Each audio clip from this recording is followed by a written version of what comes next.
Genghis Khan adalah seorang pejuang dan penguasa jenius yang memulai karir penaklukan wilayah di dunia. Ketika dia dalam kondisi di ujung keterpurukan, kemudian ia membawa semua suku nomaden Mongolia di bawah pemerintahannya. Lalu ia membentuk pasukan militer dan membuat sistem dengan kedisiplinan yang sangat ketat. Dengan adanya pasukan militer, ia kemudian memulai serangkaian penyerangan, penjarahan, dan penaklukan yang akhirnya membawa pasukan Mongol sampai ke Laut Adriatik dan pantai Pasifik Tiongkok. Sampai akhirnya hal itu mengarah pada berdirinya Kekaisaran Mongol yang sangat besar, yang memiliki luas 2 kali lipat dari Kekaisaran Romawi. Namun karena terlalu besarnya Kekaisaran Mongol, hal itu menjadi awal dari kelemahan dan kehancuran Kekaisaran Mongol.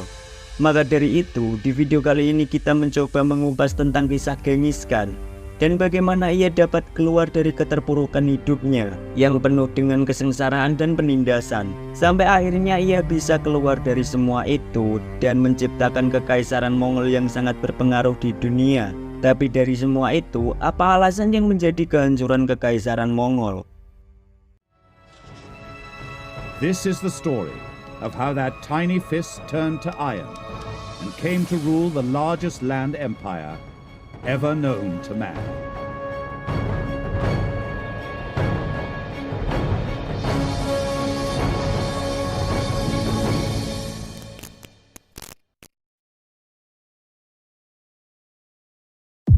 Genghis Khan, penakluk Mongol terbesar, dilahirkan kira-kira tahun 1162. Ayahnya, seorang kepala suku kecil, menamakan anaknya Temujin sesudah dia mengalahkan kepala suku lain. Tatkala Temujin berumur 9 tahun, ayahnya terbunuh oleh suku lawannya, dan sesudah itu anggota keluarganya yang kebetulan masih hidup berada dalam cengkraman ketakutan dan keterasingan. Hal ini menjadi suatu kehidupan yang getir bagi Temujin. Kemudian tatkala dia menginjak usia remaja, ia tertawan dalam suatu pertempuran melawan suku lawannya. Untuk mencegahnya lolos, sebuah gelang bambu digantungkan di lehernya. Temujin adalah anak yang dilahirkan dari suku yang buta huruf dan primitif, yakni sebuah negeri yang sangat miskin dan sengsara. Tapi di lain hal itu, Temujin mampu bangkit menjadi manusia yang terkuat di dunia. Kebangkitannya bermula dari usahanya meloloskan diri dari tahanan lawannya. Kemudian dia bergabung dengan Togrul, teman akrab mendiang ayahnya yang merupakan seorang kepala suku yang memiliki kaitan hubungan dengan daerah tersebut. Kemudian pada tahun-tahun berikutnya yang penuh dengan baku hantam antar suku, Temujin menapaki perjuangan keras untuk mencapai puncak. Di sini Temujin mengamati bila suku-suku Mongol yang lama terkenal sebagai penunggang kuda yang mahir dan pendekar-pendekar yang keras dan tak kenal ampun. Bila kita saksikan sepanjang sejarah, mereka tak henti-hentinya menggempur Cina bagian utara. Tetapi sebelum Temujin muncul, antar suku Mongol, mereka memiliki kebiasaan suka saling bertarung antar sesamanya. Lalu setelah Temujin muncul, ia dengan kelihayannya bisa menyatukan semua suku-suku di bawah kepemimpinannya. Dan pada tahun 1206, sebuah permusyawaratan besar antar suku-suku Mongol memberi julukan Temujin dengan gelar Genghis Khan, yang berarti Khan dari segala-galanya, atau dalam arti lain disebut juga Kaisar Semesta. Genghis Khan memiliki kekuatan militer yang menakutkan dan awalnya dengan pasukannya ia mencoba menaklukkan negeri-negeri yang terdekat. Ia memulai penyerangan di wilayah Sisia di timur Laut Cina dan Kekaisaran Qin di utara Cina. Tatkala pertempuran berlangsung, percekcokan timbul antara Genghis Khan dan Khawarizm Shah Muhammad atau Alauddin Muhammad kedua yang memerintah kerajaan Khwarizmia yang lumayan besar di Persia dan Asia Tengah. Di tahun 1219, Genghis Khan menggerakkan pasukannya menginvasi kerajaan Khwarizmia. Singkatnya, Asia Tengah dan Persia berhasil diambil alih, dan kerajaan Alauddin Muhammad II dihancur luluh-lantahkan. Bersamaan dengan itu, sebagian pasukan Mongol menyerang Rusia, sementara Genghis Khan pribadi memimpin tentaranya untuk menyerbu Afghanistan dan India bagian utara. Lalu ia kembali ke Mongolia tahun 1225 dan wafat di sana tahun 1227. Sesaat sebelum Genghis Khan mengembuskan nafas terakhir, dia meminta agar putra ketiganya, Ogedei Khan, ditetapkan jadi penggantinya. Hal ini merupakan pilihan bijaksana karena Ogedai menjadi seorang jenderal brilian atau hasil usahanya sendiri di bawah kepemimpinannya. Lalu pasukan Mongol meneruskan penyerbuannya di Cina. Di lain itu, pasukan Mongol juga sepenuhnya menguasai Rusia dan menyerbu maju menuju Eropa. Di tahun 1241, gabungan tentara Polandia, Jerman, Hungaria sepenuhnya dipukul oleh orang-orang Mongol yang maju pesat menuju Budapest. Tetapi pada tahun itu juga Ogedai meninggal dunia sehingga pasukan Mongol mundur dari Eropa dan tak pernah kembali lagi. Kemudian setelah kematian Ogedai, nampaknya ada kekosongan pemimpin tatkala para kepala suku Mongol saling adu alasan mengenai pengganti pimpinannya. Tetapi hal itu nampaknya bisa teratasi oleh dua khan berikutnya, yakni Mangu Khan dan Kubilai Khan. Yang keduanya merupakan cucu Genghis Khan. Lalu orang-orang Mongol meneruskan maju mendesak ke Asia. Sampai akhirnya pada tahun 1279, orang-orang Mongol sudah menguasai sebuah imperium yang terluas dalam sejarah. Penguasaan daerahnya meliputi Cina, Rusia, Asia Tengah, dan juga Persia dan Asia Tenggara.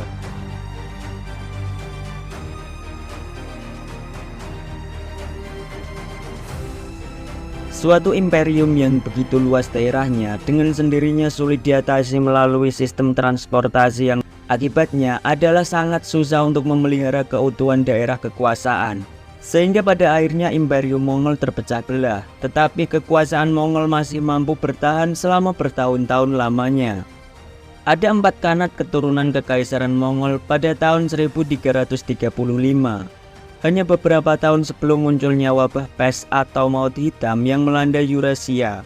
Setelah kematian Genghis Khan, 4 pembagian utama kekaisaran Mongol dikenal sebagai: pertama ada gerombolan emas atau Golden Horde atau Orda Emas yang berada di Rusia. Yang kedua ada Ilkhanat yang terletak di Persia. Kemudian Kekhanan Chagatai yang ada di Asia Tengah dan dinasti Yuan yang ada di Cina. Pada wilayah terluasnya, kekaisaran Mongol membentang dari pantai Tiongkok hingga Indonesia, hingga Eropa Timur dan Laut Hitam. Kekaisaran Mongol sangat besar. Tentu saja hal ini akan memainkan peran yang tak terhindarkan dalam kemunduran kekaisaran tersebut.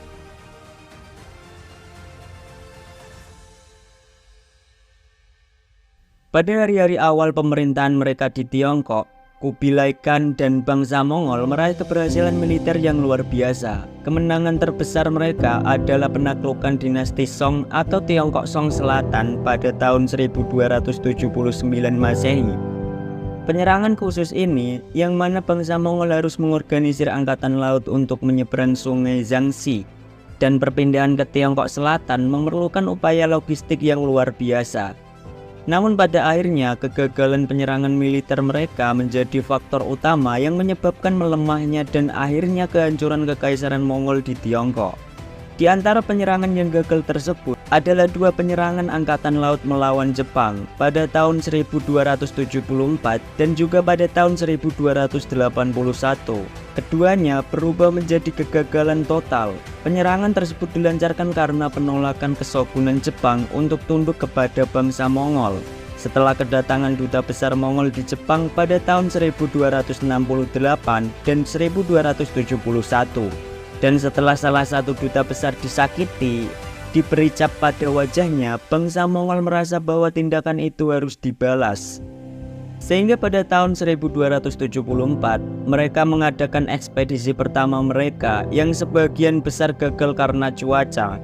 Lantas karena tak menyerah dan masih bertekad, pasukan Mongol melancarkan ekspedisi kedua pada musim panas. Tahun 1281, kali ini jauh lebih besar daripada ekspedisi pertama. Namun sekali lagi digagalkan oleh cuaca, berupa angin topan yang mengerikan, yang meletus dan merusak armada Mongol sehingga memaksa mereka untuk membatalkan misi melakukan ekspedisi kedua. Di lain pihak, masyarakat Jepang sendiri percaya bahwa angin topan ini bukan suatu kebetulan melainkan dikirimkan oleh Tuhan. Dan mereka menyebutnya angin ilahi atau kamikaze. Mereka yakin bahwa pulau-pulau Jepang dilindungi secara ilahi dan tidak akan pernah dapat diserang oleh kekuatan luar yang agresif. Di lain itu, ekspedisi semacam ini sangat mahal dan sangat membebani penguasa Mongol di Tiongkok. Tak hanya itu, bangsa Mongol juga melakukan ekspedisi tahun 1292 melawan Jawa, yang juga merupakan sebuah bencana bagi mereka. Alasannya karena semakin melemahnya secara sumber daya dan tekad bangsa Mongol. Meskipun kali ini bangsa Mongol benar-benar berhasil mendarat di Jawa, namun cuaca panas, lingkungan tropis, serta penyakit parasit dan menular yang ada di Jawa menyebabkan mereka mundur dari Jawa dalam waktu 1 tahun. Masalah serupa juga menimpa bangsa Mongol dalam sebuah serangan dan invasi mereka ke daratan Asia Tenggara, di Burma, Kamboja, dan khususnya Vietnam. Meskipun pada awalnya mereka berhasil dalam beberapa penyerangan ini, pasukan Mongol pada akhirnya selalu terpaksa mundur karena cuaca buruk dan penyakit.